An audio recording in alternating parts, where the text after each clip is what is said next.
Hello and welcome to the Energy Realties podcast, where today we are addressing a very important question, namely, did Trump just kill Joe Biden's EV dreams? It's going to be a very short podcast because the answer to this question is yes, he did.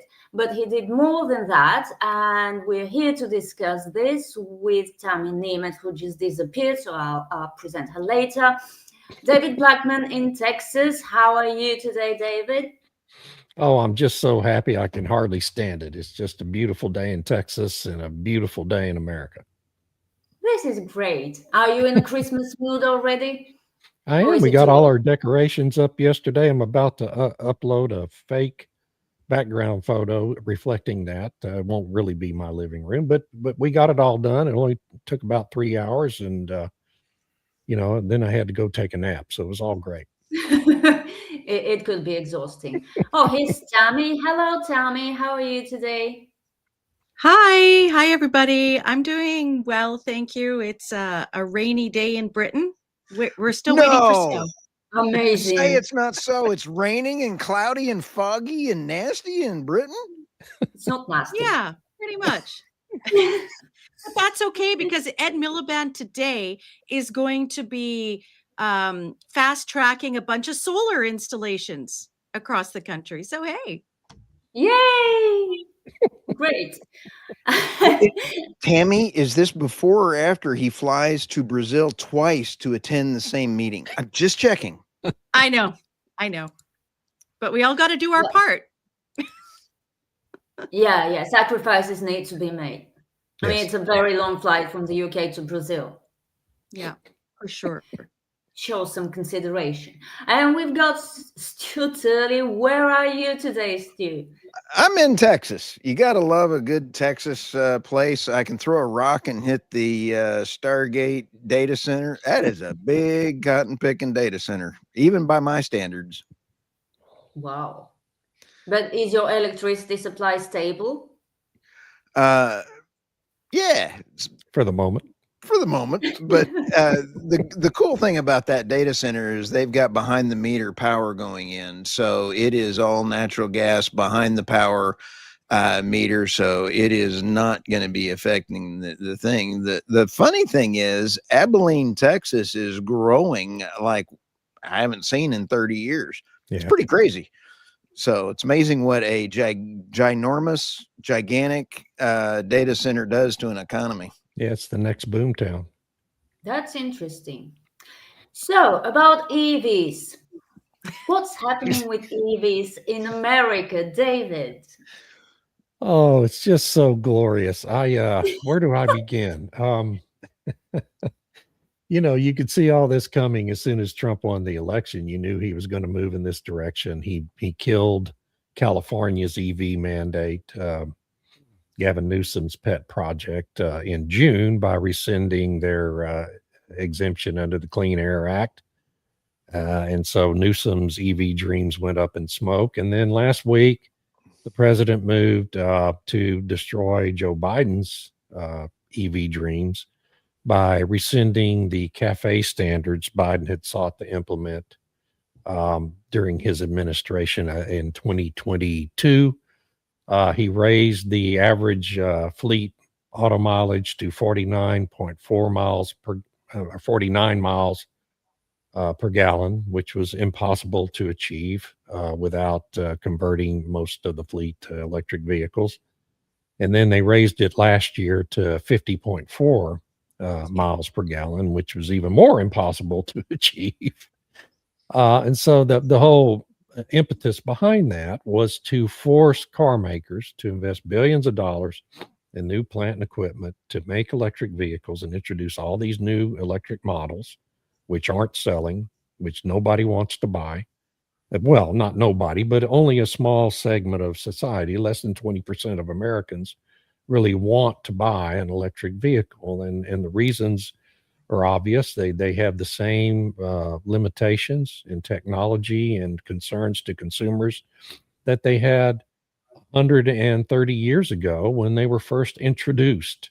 Okay, limited mileage range on a charge, battery fires. I mean, we just had two townhomes go up in flames in where was that, Stu? Was it in Iowa? Yeah, right. Somewhere in the Midwest. Major fire. This couple had parked 2 electric vehicles in their garage and were charging one overnight, and it just erupted in flames, burned the damn house down and their neighbor's townhouse with it.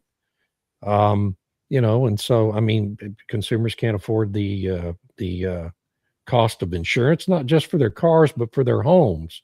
If you park an EV in your garage, you're going to pay higher homeowner insurance now because of these, spontaneous combustion fires.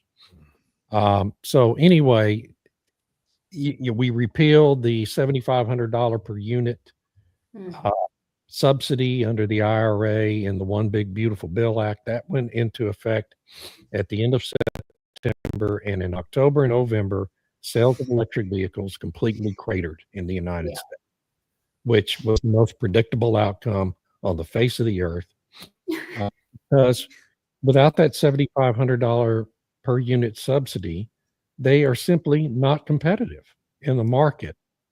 And that's the case with all of these fake solutions that have been offered in this fake energy transition.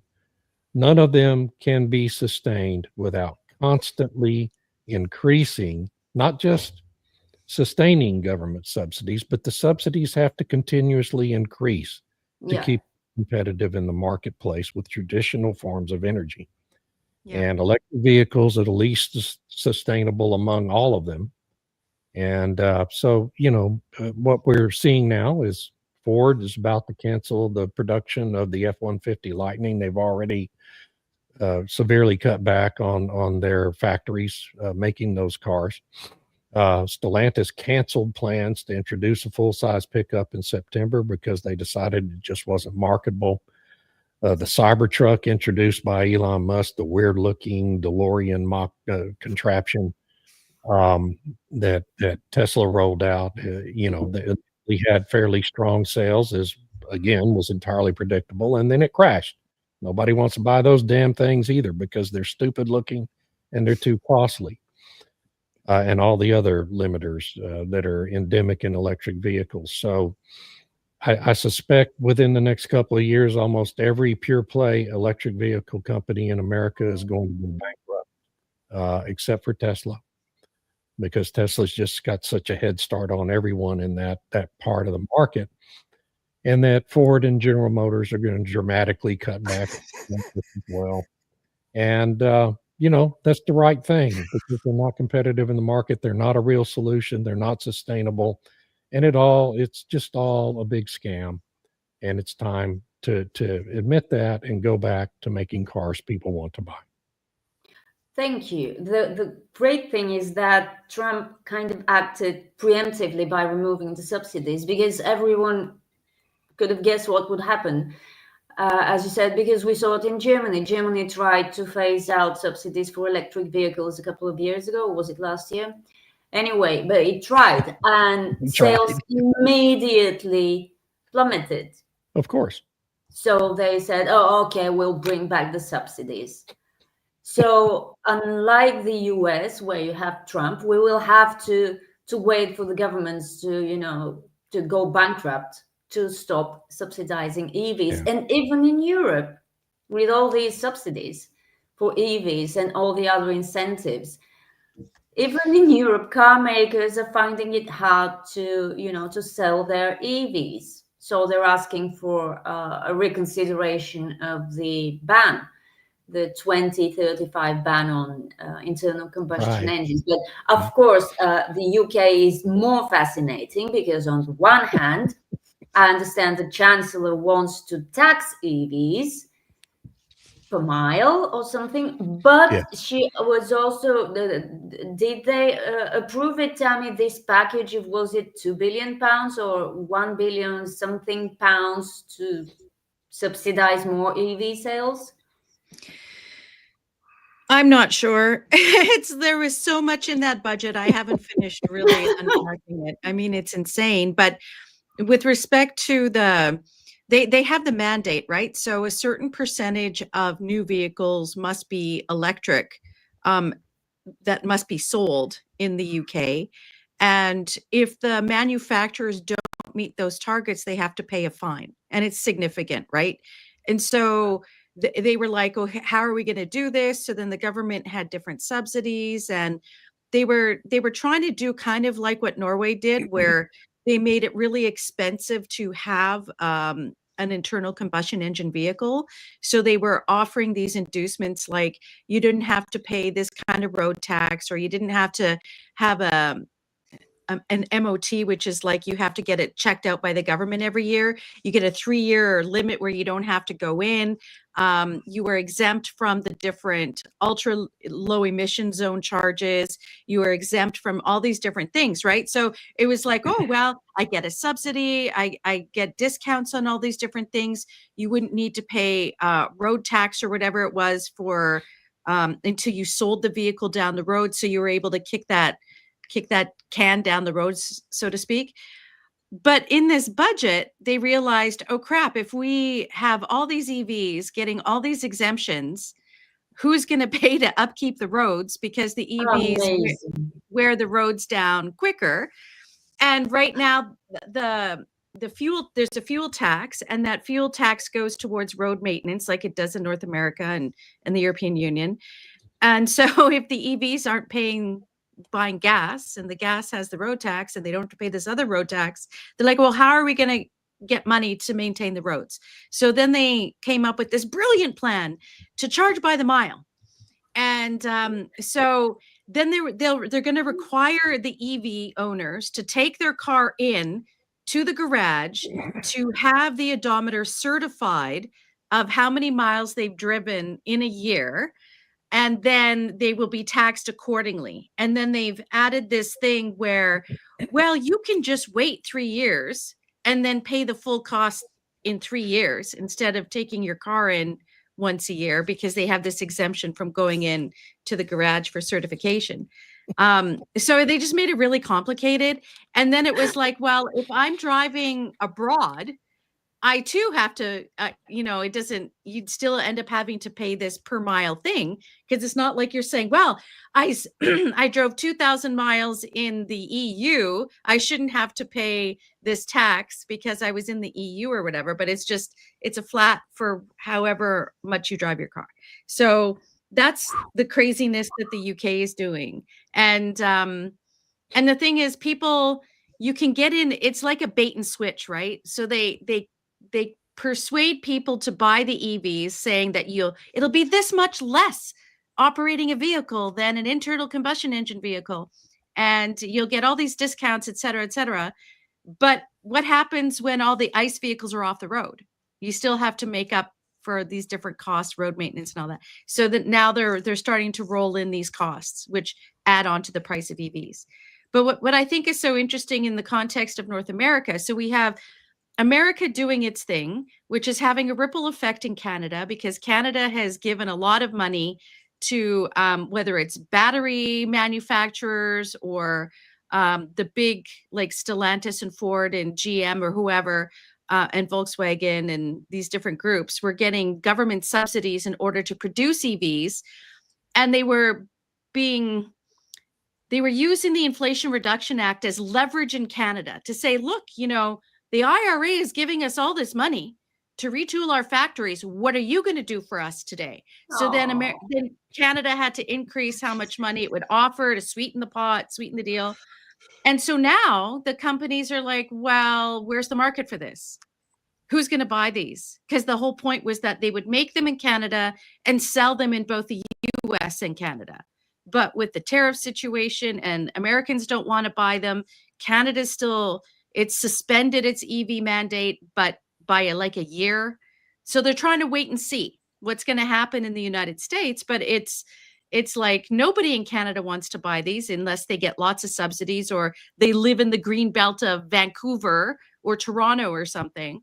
But for the most part, most Canadians don't want to buy these vehicles because they're unreliable for all the reasons David laid out. And then we have the EU, which is doing its own thing, and they have the subsidies, but now they have this threat of China EVs coming in. And if you lose your manufacturing, then how is that going to be helpful for your economy if you're just importing? Sorry. Right? So lots of different moving parts there. So Trump has thrown the big old monkey wrench into this nice little plan they had organized supposedly for the world. Wow. Yeah. This is so ridiculous because the EU is a complete disaster, and it's trying to make an even greater disaster of itself, even though it is already a complete disaster. As you said, if you lose your manufacturers, what do? But no, they've got the carbon border adjustment mechanism coming into effect from January, which is going to help absolutely every industry that uses imported goods, including, I assume, the car making industry. The Indians are saying that they will have to look for new markets for their steel. Did you know that 2/3 of Indian steel for export ends up in the EU? Because I didn't. But Wow, I apparently didn't either. it does. Wow.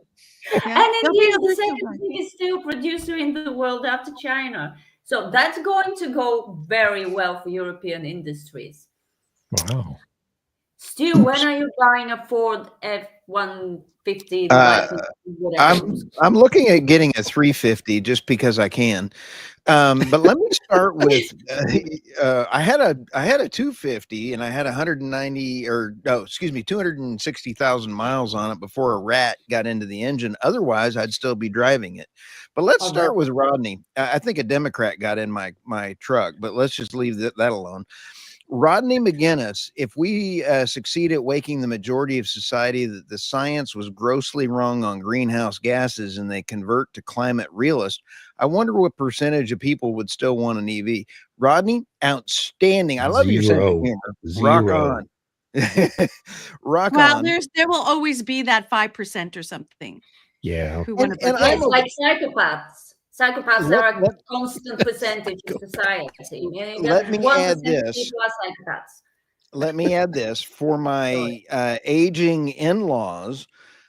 They love their Tesla, and I believe there is going to be a market. They're going to be able to keep their driver's license longer because of the self-driving features that are solely in a Tesla are phenomenal.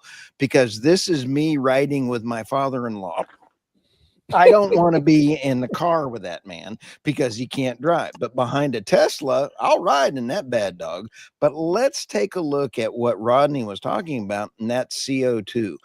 I found this guy on TikTok. I don't know who he is. I want to give him a shout out, but because it was copied, he brings up some very valuable points. I'm only going to show part of this, but I'm going to share the video for you all to put into your Substacks and all of the bullet points. I'm going to just show a little bit of the clip, and then I'm going to go through the bullet points that this guy brings out. He gives a TED Talk in San Antonio, Texas.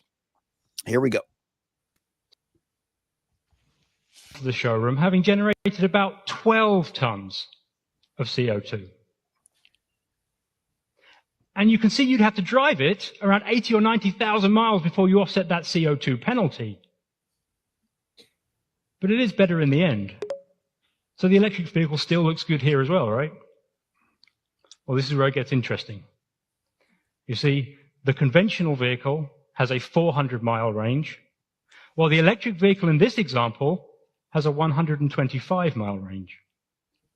Now, 125 miles might be enough for some of you, but most of us want more. We'd like to be able to drive great distances across the states.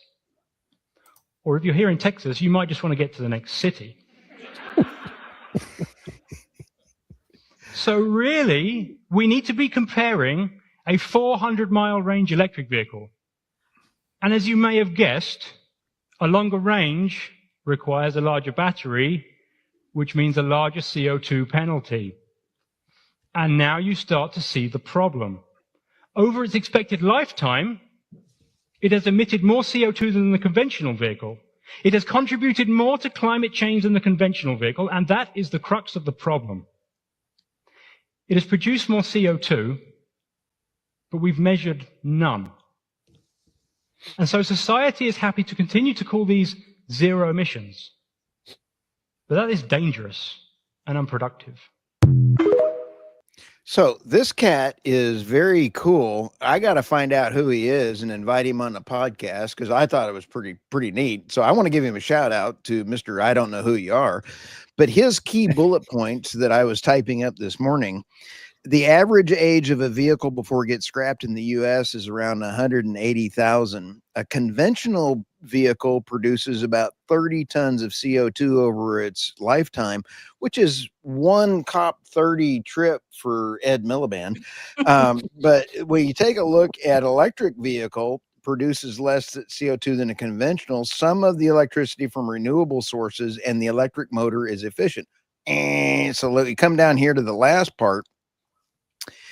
You'd have to drive the electric vehicle around 80 to 90,000 before offsetting the initial CO2 penalty.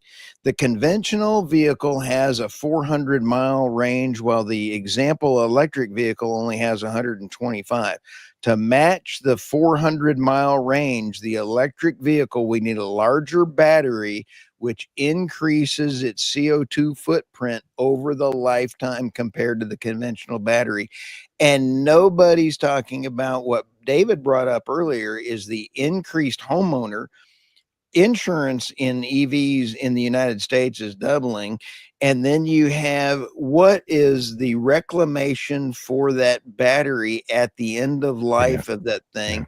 Yeah. And nobody's talking about a 4-year life cycle on these bigger batteries is about $30,000 to replace these bad dogs. So we are now at a point where in Oklahoma State, the math don't math up because my head just exploded. I want to emphasize one other point about that, which is a 400-mile range battery weighs a hell of a lot more than a 125-mile range battery. It adds thousands of pounds to the weight of the vehicle, which in turn increases the damage the car is going to do over its lifetime to roads and other infrastructure.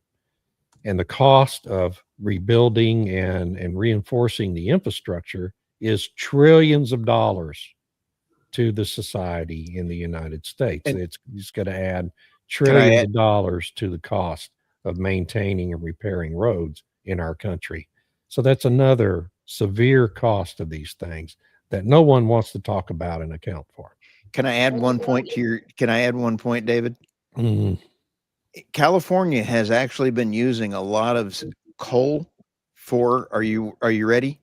Cement. They're still using a lot of coal. So if we're rebuilding all the roads and everything else, these EVs are going to demand a lot of infrastructure and a lot more coal is going to be used. This is a LinkedIn user. I'm not sure who this is. I think it's Travis. Travis Lynn. Okay, cool. Tammy, sadly, North American EV manufacturers owe their gratitude, sarcastic to their industrial house of cards, to simply 4 years of Biden Build Back Better builders. I'm so glad. Bunch of bureaucrazies are out of here. Yeah, and they went to Canada, I swear. They went to Canada and the UK. Yeah. And the UK. They're following Tammy around. You know what's funny is that, last week when all the auto manufacturers were gathered around Trump for, making their announcements or whatever, and the head of Stellantis said, well, we're actually going to give consumers what they want. And they're reintroducing the Dodge Ram Hemi V8 engine. Right. Yay. Right.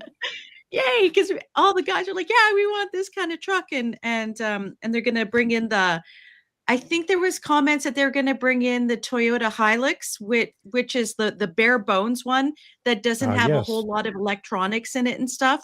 But you can get this half ton for like $20,000. Is like a really that's fairly sweet deal. Yeah, it's $8,000 outside the United States. So yeah. So But we have a bigger problem in Europe because you can't put a battery with a 400-mile range in a small car. And the European Right. Union is Yeah. very big on small Small EVs because they're cheaper. But you'll never guess what's happening in that same European Union. The BBC called it car spreading, which basically means that people tend to buy increasingly bigger cars. So on the one hand, it's great news for those bigger batteries because if the car is bigger, you can fit a bigger battery into it. And can I just say that I've seen an electric BMW, a huge, monstrous BMW, an electric one.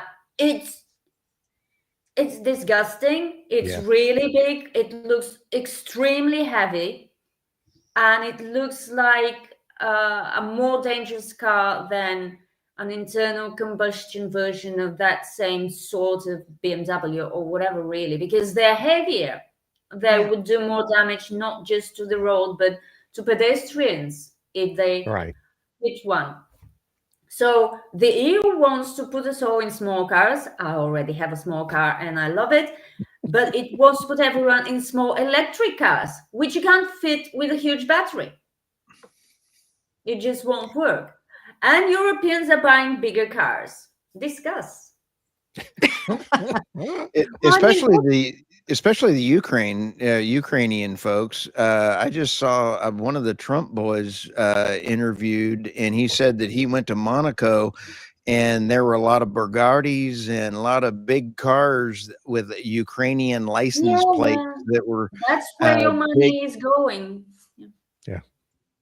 Yeah, New York that's where our Times, tax by the dollars way, went. of all the newspapers on earth, you wouldn't expect to have this investigative report. The New York Times yesterday published an incredible investigative report about the corruption in the Zelensky government in Ukraine and all that money laundering they've been doing with America's and NATO's Wow. money. That's very It's interesting. extraordinary. Anyway, that's a diversion. Sorry. Well, no, it means it's finally coming out. Yeah. I'm We decided to we- put it out. yeah, like I don't know, Sorry. the New York Times investigative reporting seems to be hit and miss. Yes, So it does. because they You're did so this big one. Canadian. Yeah, they So did a delicate big one about on it. AI and David Sachs in the White House, which was just full of garbage. And they claimed he had this secret meeting, blah blah blah. And he's like, I looked on my calendar. I didn't even have a dinner. What is he talking about? So it's like, I don't know. If is it true? Maybe they've really lost their credibility, so it's hard to Yes. say it. But Well, wouldn't they're be surprised. right. I think they're right what they're told to write. I mean, for years they've been pumping up this saintly image of Zelensky and all the people around him, but now things are falling apart and the truth is coming out. So Yeah. they So gotta they've got change to do an the- inoculation piece like that one to Yeah. prove that they reported all of it, right? This is Yeah. the game they and the Washington Post and other big newspapers play all the time. We are about to see an end of the war, and I just saw President Putin Yes, we are. interviewed, and he said he has been in contact with American companies that want to do business in Russia. I believe our trading blocks are going to realign, and our trading blocks are going to include Russia, India, and all these other areas, and the world is going to change. I think it's going to be great. When you look at Russia, they're over 300 million pounds of gold. China has bought more gold than has been in the history. The United States has been bringing in more gold. You look at the gold standard and you look at the world according to finances, the world is changing, and the UK and the EU are left behind. Well, that's Well, the problem. yeah. Sorry, Tammy, could you just, Stu, could you show us the last comment, because it's pertinent. It's the same thing. The truth is coming out for EVs as for the Ukrainian regime. It's the same thing. You can't hide the facts forever, much as you'd like Right. to. exactly. No, and we would not see an end of the war until Zelensky was out of office, and the EU and the UK are standing behind Zelensky because they need the monetary subsidies of the war machine to keep themselves in power. Yeah, well, I Well, think there, they're getting a piece of the cash too, to be honest. At this point, I think they are getting a cut. ooh, that's a Sorry, She's heavy Tammy. coming. allegation. She's coming to the dark side here. It's not just stupidity; it's a conspiracy now, right? No, it's not a conspiracy. They have material interest. The Right. biggest Yeah. interest is staying in power. But given the amount of money that's being swirling that way, anything is possible. I Yeah. mean, I expect even the Ukrainian government can't absorb all these billions. I don't know. Sorry, Tam, I keep interrupting you. That's Go ahead. okay. I was just going to say that Zelensky's having a big huddle in London today with Starmer and Macron to try to Again. figure out what the next thing is. Probably, where can I hide my money? Please don't arrest me. I don't know. So yeah, it'll be interesting to see how that pans out. But I wanted to add here about the small vehicles. So like there's the small EVs, the Volkswagen Up or something. So And then I think Renault has a little one. But what they're really pushing are the Chinese models in the European Union, saying, okay, these are the nice small ones. You know, you have a decent battery size and so on and so forth. But then it's like, oh, wait a second. The auto manufacturers are saying, but we need, if you bring in all these Chinese vehicles, we won't be able to build any. You know, this will be bad. We'll lose workers. But then they want to have this shift to defense so that these auto manufacturers will retool and make defense armaments. And it's like, okay, but if the war in Ukraine ends, now what happens then? Oh my Yeah. God. Now what do we do? Now what do we do?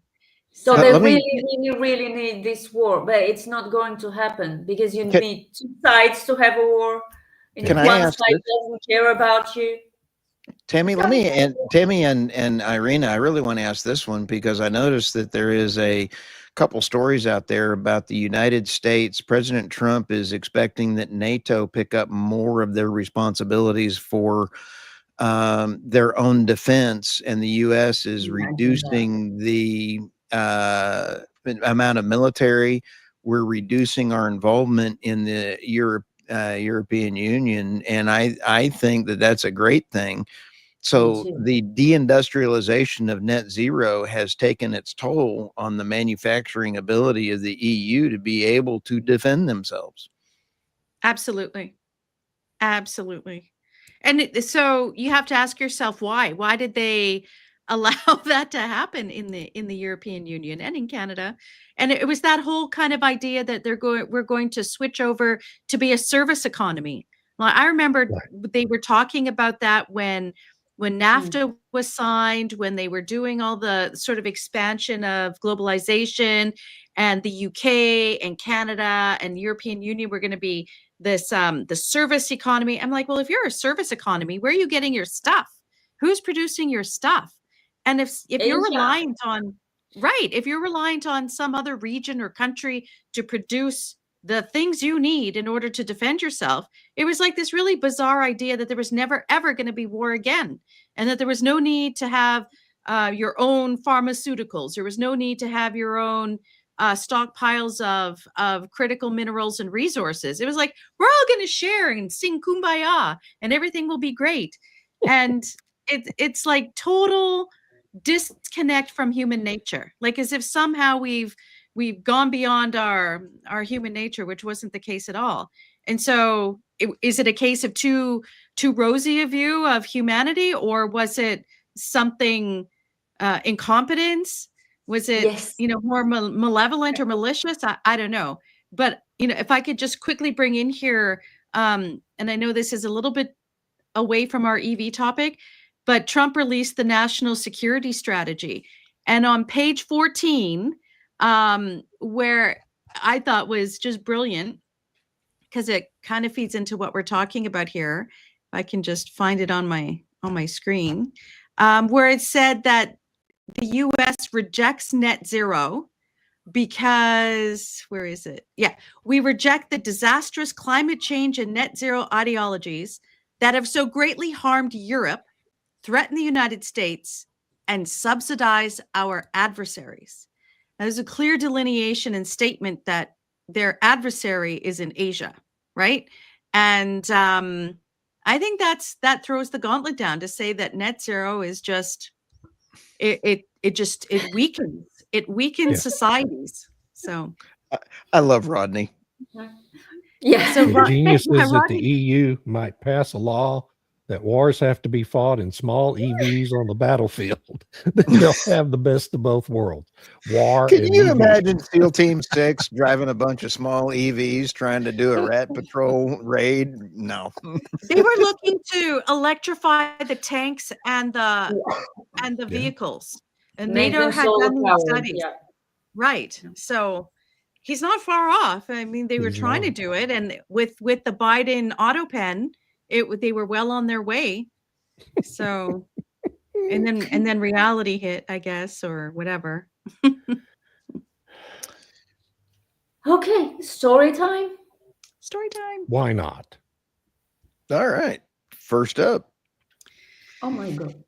Okay, so there's an organization called the Assembly of First Nations in Canada, and they had a big meeting last week where they voted unanimously to reject the memorandum of understanding with Alberta, in particular the potential for a pipeline to the Pacific Northwest coast, because it would require an amendment or repeal of the tanker ban.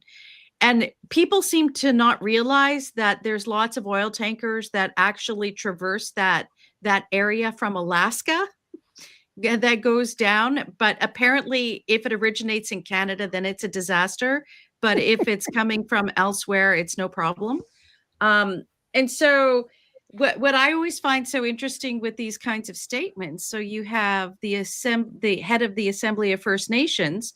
Did they talk to the First Nations groups that support this project, that where it goes across their land? It's kind of like they want natives across the country to have a veto on anything that happens on someone else's territory. So I don't quite understand if those tribes were represented or not. But Mark Carney has basically said that the Indigenous people will essentially have a veto, and same with the province of British Columbia, which is run by the Socialist Party, which doesn't want the pipeline. So yay, they talked all about this MOU, but I don't see anything actually coming out of it, but who knows? Time will tell. Okay. Can I offer a word of warning about all that? Yep. And allowing the AFN to cancel that MOU is we've got 30 to 40% of the American Navy's assets assembled in the Caribbean right now. We're about to have a regime change in Venezuela, it looks like. If there's a regime change in Venezuela, Maduro is taken out, forced to go into exile, whatever, and you replace it with a government that's focused on revitalizing Venezuela's formerly powerful energy economy with the world's largest reserves of heavy crude oil, similar in grade to the oil sands, the world will soon be completely awash in heavy crude oil. And Canada's current market is to send about 90% of that oil sands oil down to the Gulf Coast refineries that are set up to process that crude. If Venezuela's energy economy is revitalized, there's going to be heavy competition for that refining capacity now for Canada. And Canada would be very well served to have an alternative way of sending that crude oil to market. Otherwise, if you end up with highly discounted cargoes coming into the United States from Venezuela, they're going to crowd that oil sands all out of the market in the United States. So this is a big deal for Canada, and I'm sure Carney is thinking about all that in relation to this because, he is, as repugnant as he is politically, he is a a person who probably has a pretty strong grasp on reality of the economic situation there. So I would almost 5 years disagree. from now, we could have a real heavy competition for that refining capacity on the Gulf Coast. You're right. And it to some extent, I think Alberta understands that, and that's why they're so determined to have Yeah. this pipeline to go to the West Coast and be able to sell that product to Asia, whether it's India, China, the southeast parts of Asia, and so on.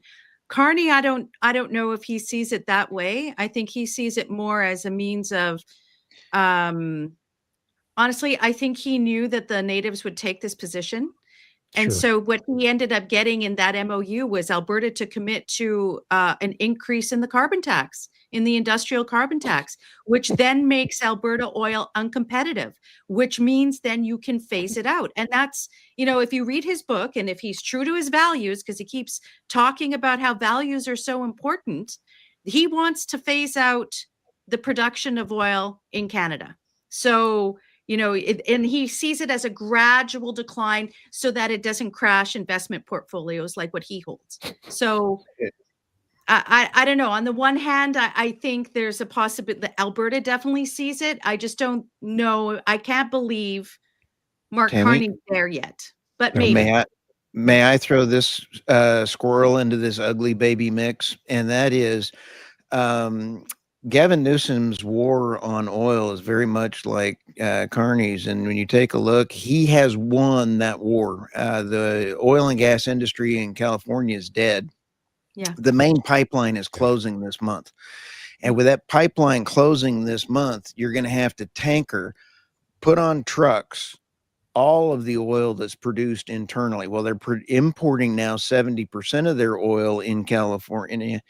And if Alaska was about to have its heavy oil resurgence, the refineries are now shuttering in sooner. They're bringing their refineries in the California that are to do heavy crude. They could have been a customer for that heavy crude coming out of Canada. They've been a great customer for California. They're wiping it out. And so Alaska will be selling its oil to Asia to refineries. This is a gigantic oops. Yeah. Yeah. Okay. So my second story Sorry about there that. it's okay. Is about the Stellantis deal. So Canada had given, like I said before, a whole lot of money, totaling billions, to the different auto manufacturers to keep to retool their manufacturing plants to produce batteries and EVs and so on. And one of the big ones was Stellantis had received lots of different money, 500 million from the federal government, 500 million from the provincial government. And there was one manufacturing plant in particular where they were given this money to retool to produce, I think it was the Jeep Compass EV that would then be sold in America and Canada.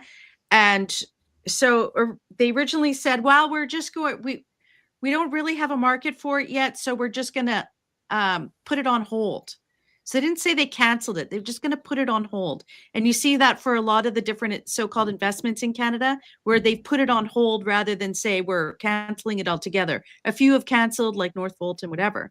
But Stellantis is actually being sued, or the Canadian government has declared that they're in default of the contract that they signed in order to get this money from the federal government. So we'll see what actually happens if they sign out of court or whatever. There was a huge kerfuffle in Parliament where they wanted to see the agreement, and then the federal government didn't want to release it. Then they redacted a bunch of stuff saying the company wanted them to redact. Then the company said, no, we didn't want to redact anything. Go ahead, show it. So then they released it to the committee members, but won't release it publicly. And so we're not really sure, but it'll be really interesting to see what happens with this case, because it's the first time that a nation has actually declared a company in default for not following through with the subsidy payments they'd received. So it could set a precedent. It's interesting. Wow. Okay, And that's how it. do people? Cool. People can find me on the nemethreport.substack.com, and you can find different podcasts and articles there. Thank you, Great everybody. job. Oh, this is me. Well, Trump demonstrates the power of energy policy. That's a piece I wrote at the Daily Caller earlier this week. We've covered everything in that piece on the podcast today, but still hope some of you might click over there and go read it. The German court may have shattered one of the Biden era's biggest lies. Hell, I've forgotten what that's about. It's about Nord Stream. Nord Stream. Oh my God. Yes, that's right. That's the court case in Germany where, that went on for months, and they have determined that Nord Stream was blown up by, guess who? A joint effort by the United States and Ukraine during the No. Biden administration. Gosh, such a shocker. I mean, I think we've talked about that in real time, that most likely it was the United States that did that. And now a court in Germany has formally found that to be the case, which should surprise literally nobody. We have a real shortage of surprises, Yeah, no big surprises here this week, folks. No. And my Substack is Energy. What is it called? Energy Editions. I keep forgetting what I rebranded it as. We have a lot of fun there, and still talk about all the absurdities in the energy space. I got Gavin Newsom teed up there at the top of the page in a piece I wrote for Forbes over the weekend, which is really kind of going semi-viral at this moment, which I like to see. So you might want to click over and read that one too. Congratulations. It was a good article, by the way. I appreciate you tipping me off to it. Oh, you're welcome. Oh, these are lovely. These are mine. I'll start with Norway. Norway's looming power deficit threatens exports to the UK. Norway is about to swing into a deficit of electricity by 2030. It's going to turn from net exporter into a net importer of electricity, which is really bad news for the UK. What a travesty. Did you believe that those estimates, Irina? Did you believe that? And I take them with a pinch of salt because they come from DNV, but then because I wrote a Substack on data centers and AI today again, I did some superficial research, and it seems big tech really likes the Nordics for their data centers. And when you start building data centers, you get more electricity demand. And Norway is already exporting a lot of both gas and electricity to the European Union and the UK. And Microsoft is building one huge data center in Norway. Maybe it won't be the last one. It depends on the Norwegian government, I imagine. If this happens, if they build several huge data centers, taking advantage of the cheap electricity because Norway has so much hydro, it will bring demand up. And Norway doesn't power itself with hydro alone, and hydro tends to fluctuate. It will need to use more of its own gas.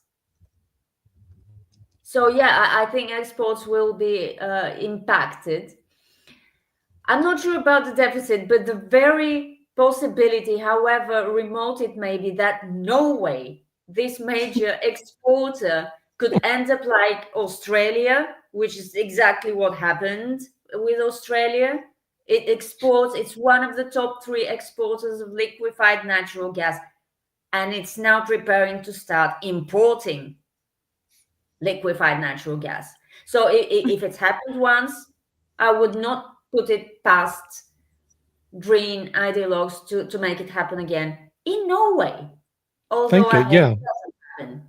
Think of the level of absolute government malfeasance it takes to put an Yeah. energy powerhouse like Norway I into an energy know, I know. deficit situation. It's But stunning. they do have, I think, a reasonable energy minister right now. I think in Norway, who talks sense and who knows how important energy security is. So there's hope. And the What a second tragedy.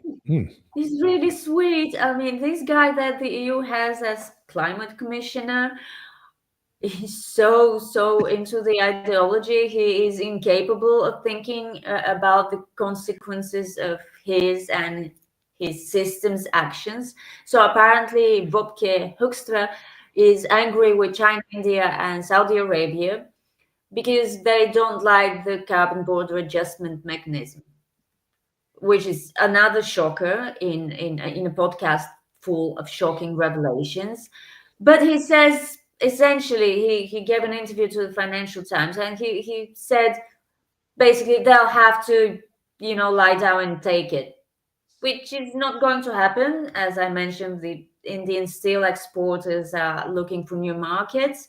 I imagine other major exporters to the European Union will do the same thing rather than pay this carbon tax if it affects their competitiveness.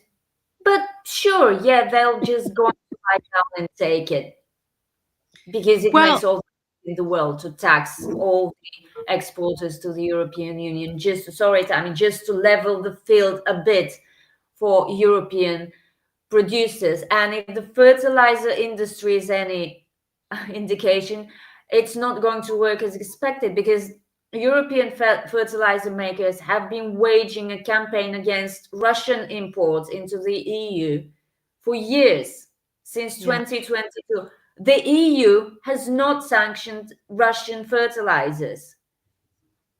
It sanctioned everything else it could. It has not sanctioned fertilizer. Guess why? Because they're cheaper. But Of now, course. interestingly, now these Russian fertilizers will be subject to the same carbon tax. That should work out fine. Yeah, that'll work out great. Agriculture, yeah. so I wanted to highlight one sentence that Hoekstra said in that article. He was quoted as saying, as people get used to it and it gets implemented, it will be less of a conversation. Because the whole point of all of this stuff is just to get companies to report. It's about reporting, because it's not just that they're levying this carbon tax on organizations. Those organizations have to account for all of their emissions so that it can be calculated appropriately. So that means that Indian companies will have to be reporting, monitoring, and verifying all of their emissions so that it can be calculated at the appropriate level to ensure that they're paying the same amount as their European counterparts. And it's really the whole point of all of that is to get the reporting. That's what they really care about, is to get every company in the world reporting emissions. But they can't do it. They haven't even done the mechanism. It's also mentioned in the FT story that the FT saw some drafts and some Excel sheets with default emission values, but these are not final. And they have not done their homework. And you can't force companies to report just because you want them to report. If they can find other markets, bye European Union. Find your own steel. Yes. I agree. I think that's what they should do is countries should just say, you know what, no, we're not going to do this, to just say no. Right. Yeah, But just like those Qatar did, default and values, US did. the default values may only be used in extenuating circumstances. They can't just be used as the normal. There's certain specific situations in which those default values can be used. Otherwise, they're forced to report. And if they don't report, if it's not verified properly, then they can be fined to a percentage of their global, it's the whole EU thing, a percentage of their global turnover, right? Yeah, it's the Qatar story all over again. Yeah, it's that all over again. And so if you look at it in terms of, all they want is for companies to be reporting emissions so that down the road different things may be levied, countries and companies need to say no, because otherwise it ends up being like this. People will get used to it. The whole point is to break that barrier, get people used to it, and then they can roll things out later. Yeah, but he really is divorced from reality. He talks about it as if it's so easy. It's so simple. I know. It's going to work. It is not going to work. I mean, how many times did the Qataris have to tell you it was not going to work? Yeah, and it's not just the Qataris. The Americans are trying to tell you the same thing. Everyone doing business with the European Union. This part of our discussion today proves my point that the world is going to bifurcate into those that follow net zero and those that don't. Yep. And no, it will be everyone against the European Union if they continue on the same path. Those that follow net zero will fall into fiscal decay and decline and social unrest. And already are. They're already doing it. It's already happening. I love your Substack, Irina. Thank you. Outstanding. It's Irina Slav on energy. I get my Irina fix when I listen to your stories. So, and I had a wonderful podcast on Friday with Mike Umbro and Katie Grimes. Katie Grimes is the editor-in-chief of the California Globe, and she had an outstanding article, and I had a really great conversation. Mike Umbro has got a wonderful energy program there. He can take energy storage in an oil field, and he's trying to get it. He's been working for 7 years to get one permit to drill a well in California, but he has got a solution that can help fund like a gigawatt in a test bed of just energy storage in an oil field at net zero. He's got some great things going on, and a shout out to Katie Grimes, the editor-in-chief at the California Globe, for running the story on that. The new pipeline warns consequences of oil shutdown would cascade across the state. Not only cascade across the state, it's going to be a holy cow Batman moment, because we've got a national security risk where all of the refineries are now looking around the room going, you want to stay in business? All those in favor of leaving the state. So we could end up with a whole state with no refineries. That impacts Alaska. That impacts Arizona, New Mexico, the entire state. We got us a crisis going on. And a shout out to Judge Rules landowner, and a shout out to the folks out there at the Cowboy State. They did a great job running that article, and you can find me on, there's my Energy Newsbeat Substack, theenergynewsbeat.substack.com, and find me on the Energy Newsbeat. I love all of our followers and everything else, and if you want to be a sponsor or advertise, I have figured out a way. This is kind of cool. You can, I've figured out a way to get past the ad blockers. So my ads actually work even when you try to block them. So come see me. And if you want an ad on Energy Newsbeat. So maybe you shouldn't have said that publicly, Stu. I don't mind, because they try to hassle me and do everything else. So I do not care. When you average 200,000 people a day to your site, but you get 10,000 denial of service requests, on your site, it means I'm over the target and they don't like me. Which means you're doing something right. Great job this morning, guys. Wow, fantastic. that was great. This was terrific. So I'd like to give a fun. shout out to all the folks that were a shout out to all the guys that were Christopher, you are absolutely a hoot over there at the Messy Times. Christopher Messina, his book, The Federal Budget, was absolutely wonderful. Christopher Messina's Federal Budget, yes. And it is a great book. Thanks to everybody who chimed in with comments today. Y'all are a big part of the reason why this is such a fun way to start the week. You bet. Miss I got Irina, a lot of laughs out of this. Anything else, Miss Irina? No, have a great week, everyone.